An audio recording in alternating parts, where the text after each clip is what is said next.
outside advisors urging Biden team to focus on Trump, not first-term record. Several top Democrats have issued stark warnings to President Joe Biden's camp, urging them to spend more time going directly after former President Donald Trump and less time, if any, pointing to the president's policy record. The reason is simple. Talking about Biden's policy achievements is not resonating with voters. He wants the credit, but it's not working. One top Democrat, who recently shared these concerns with the campaign, said of Biden, "He needs to stop."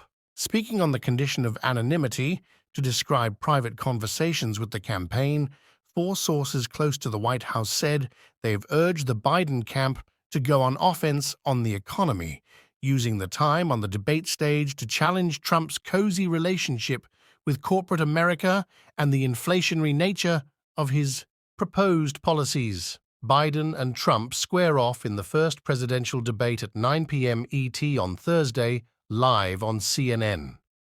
The behind-the-scenes warnings echo concerns raised by Biden's longtime aide, Ron Klain, Biden's first chief of staff, who is also prepping the president for Thursday's debate. Earlier this year, Klain reportedly remarked to a private crowd that Biden was spending too much time praising bridges that were being built instead of connecting with voters. The White House at the time denied that Klain's views were a departure from their strategy.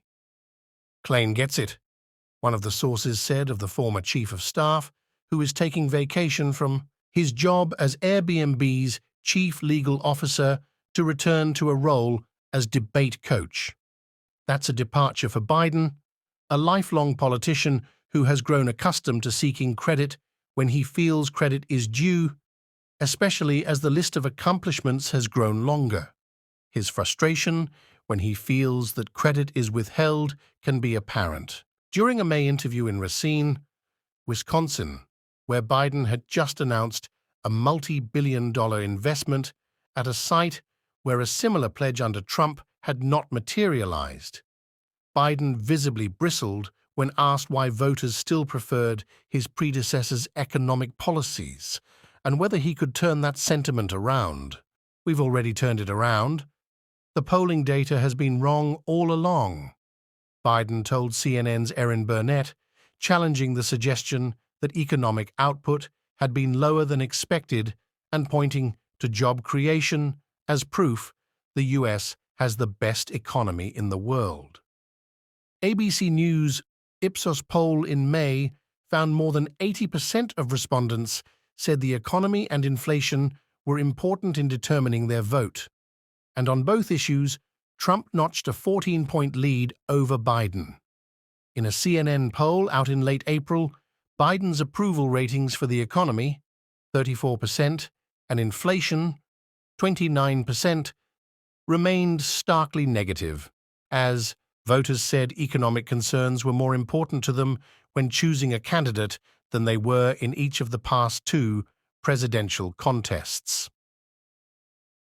In early June, the Biden re-election campaign rolled out a new ad in battleground states in both English and Spanish, highlighting Biden's working-class roots and his familiarity with the working-class struggle, and in recent months, he has backed away from boasting about Bidenomics and begun to embrace messaging that there is more work to do, acknowledging that his policies haven't fully solved the economic woes of the post-pandemic era. And on Tuesday, Biden's re-election campaign seized on the final countdown to Thursday night's highly anticipated CNN presidential debate by arguing that a second Trump presidency would do nothing to help the middle class.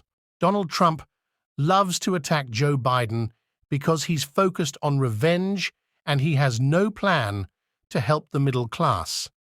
The narrator says in a newly released ad that is part of what the Biden campaign says is a $50 million paid media campaign targeting battleground voters in June.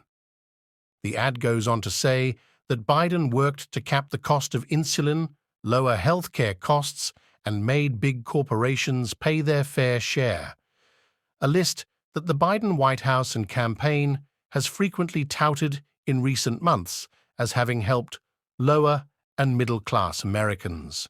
Biden, too, has targeted shrinkflation, the moniker for paying the same price for a good that's gotten smaller, joking to an audience of hospitality leaders in February that the size of Snickers had gone down 10%.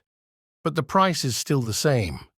But his natural proclivity has been to try to convince people they should feel bitter about the economy by using the data that supports that view.